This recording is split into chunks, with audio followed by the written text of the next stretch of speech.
Hello everyone, this is Rohit Tiwari and I'm going to deal with now class 8, subject history, chapter number 2, board Maharashtra State Board. Chapter का नाम आपको दिख ही रहा है मेरे screen के ऊपर, यूरोप एंड इंडिया। अभी यूरोप एंड इंडिया में अब यूरोप और इंडिया आपस में कैसे कनेक्ट हैं कि कुछ यूरोप में हो रहा है तो उसका असर इंडिया तक आया और फिर इंडिया में भी कुछ हुआ, तो दोनों चीज़ों में क्या सिमिलरिटीज़ है कि एक दूसरे को कैसे इम्पैक्ट आता है, इस चैप्टर में हमको इस बात को समझना है। तो यहाँ पे सबसे पहले है द पीरियड ऑफ रेनेसांस। अब रेनेसांस का मतलब क्या है कि in the history of Europe the last phase of medieval period 13 to 16th century is known as the period of Renaissance. During this period, reformation, religious reform, movement and geographical discoveries laid the foundation of the modern era. Hence, this period is also known as the age of Renaissance.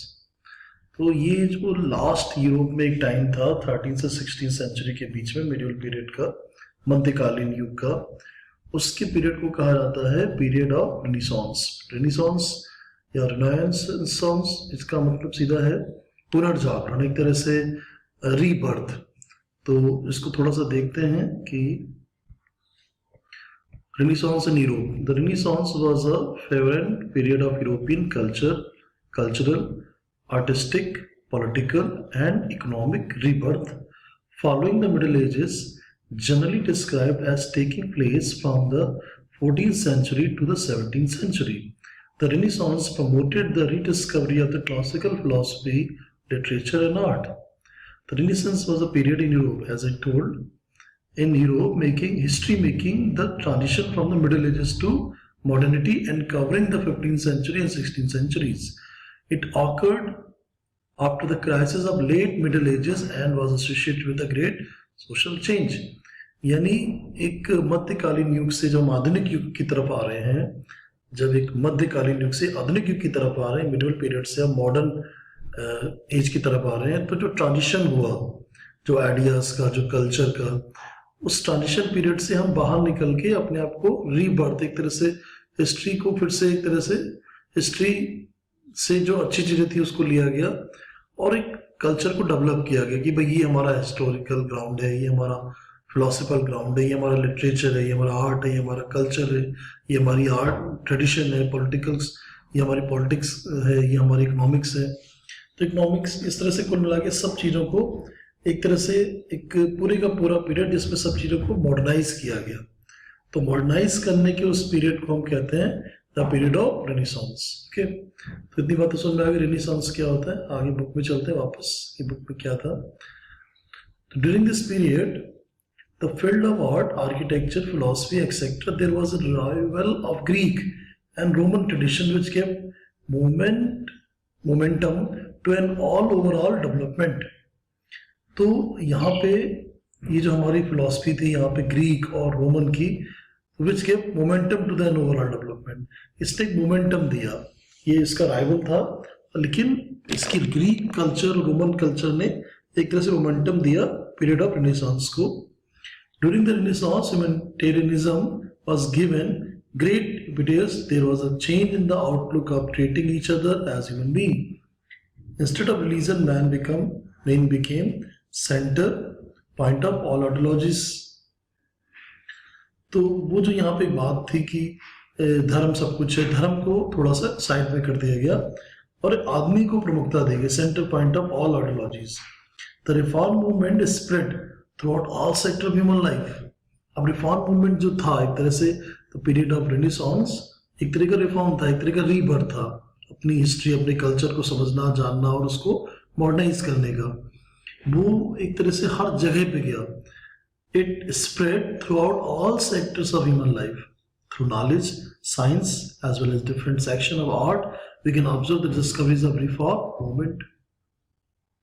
The art and literature renaissance period depict sentiments and emotions of human being. ये जो वहाँ की उस जमाने की art है, उस जमाने का लिटरेचर है, वो हमें उसको जब पढ़ते हैं तो पता चलता है, उसको जब देखते हैं उस तरह की उस जमाने की आर्ट को, कि उसने डिपिक्ट किया कि उस जमाने के लोगों के सेंटिमेंट्स क्या थे, इमोशंस क्या थे। Literature was produced in the local language for better understanding to the common people. During 1450 AD, Johannes Gutenberg from Germany discovered the printing press. अब जोहान्स गुटेनबर्ग ने पहली प्रिंटिंग मशीन बनाई और उसने पहली बुक जो पब्लिश की वो कौन सी थी? बाइबल थी। 180 कॉपीज उन्होंने 3 साल के अंदर तैयार की थी। तो एक बहुत बड़ा रिवोल्यूशन चेंज आया, एक बड़ी एक अचीवमेंट था 1450 AD में कि वहाँ पर प्रिंटिंग मशीन जोहान्सबर्ग ने इन्वेंट कर दी, डिस्कवर कर दी।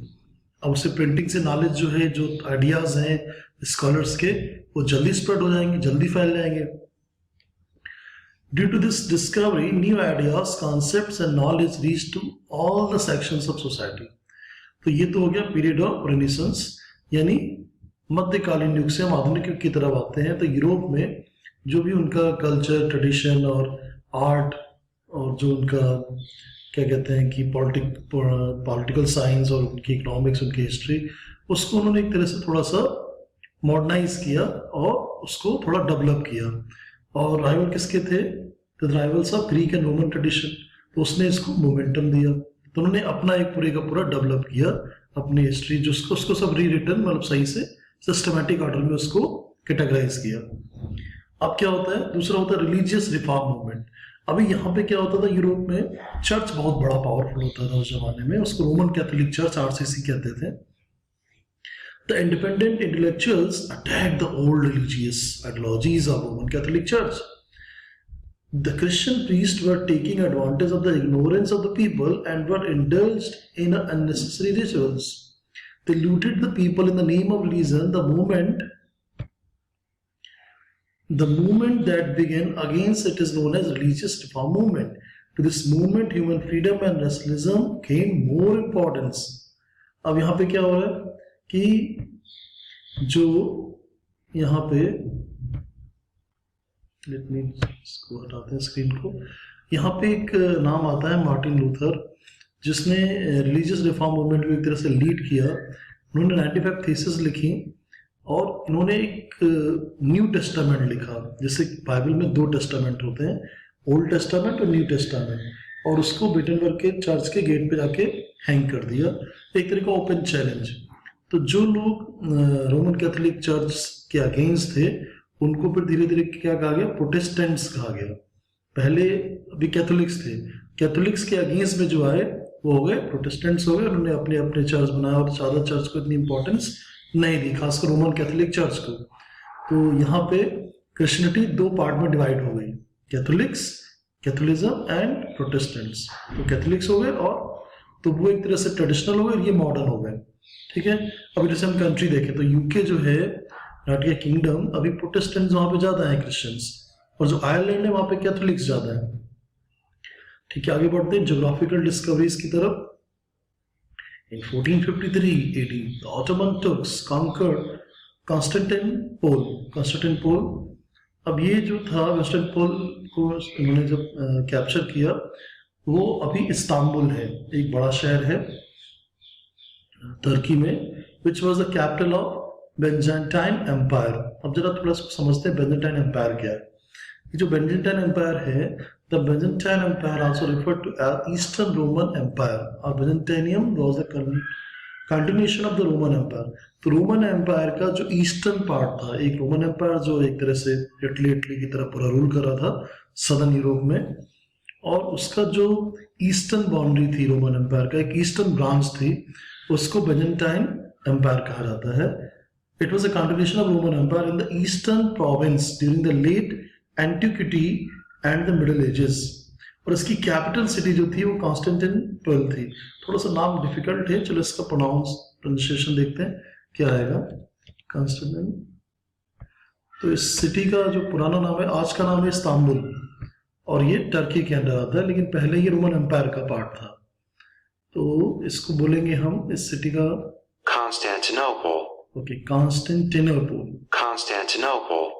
It was a old city. अभी इसका नाम क्या होगा? कॉन्स्टेंटिनोपल का इस्तांबुल कर दिया है। ठीक है, अभी टर्की के अंदर आ रहा है। तो इसके लिए बहुत बड़ी लड़ाई हुई, the battle of Yarmouk, battle of Acre, तब जाके ये एक तरह से इटली से निकल के अभी टर्की में, तो इटली यानी रोमन एम्पायर था।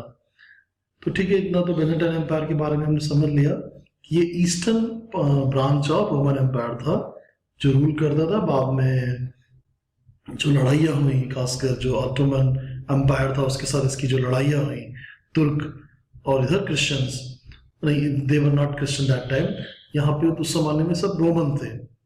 तो उस जमाने में इनका अलग ही तरह का अपना बिलीफ था। तो उस जमाने में क्रिश्चियनिटी इतनी ज़्यादा पावरफुल नहीं थी। फिर धीरे धीरे क्रिश्चियनिटी फैली, धीरे धीरे इस्लाम भी फैला। लेकिन एक तरह से कई लोग इस लड़ाई को ये भी देखते हैं कि it was a battle of Christians and Muslims that time according to. लेकिन उनके अपने एम्पायर थे, तो उस एम्पायर में रोमन्स भी थे, क्रिश्चियन भी थे, ज्यूज भी थे, इस तरफ तुर्क थे, मंगोल थे और अरब भी थे। तो एक तरह से बेजेंटाइन एम्पायर और ऑटोमन एम्पायर की फाइट होती है, और उसमें इनका सबसे इम्पोर्टेंट सिटी जो कैपिटल सिटी था कॉन्स्टेंटिनोपल चला जाता है टर्की में, जो आज का इस्तांबुल है। ठीक है, आज के लिए इतना बहुत है मेरे ख्याल से, और बाकी चीज़ें हम लोग नेक्स्ट टाइम डिस्कस करते हैं। तो हम लोगों ने आज भी क्या क्या कवर किया? हम लोगों ने आज अपना एक पेज तो कवर कर लिया, period of renaissance, religious reform movement and geographical discoveries, Leonardo da Vinci and some rest of the topics will discuss in next video. ठीक है, तो इतना रिवाइज करिए, बाकी मिलते हैं कल।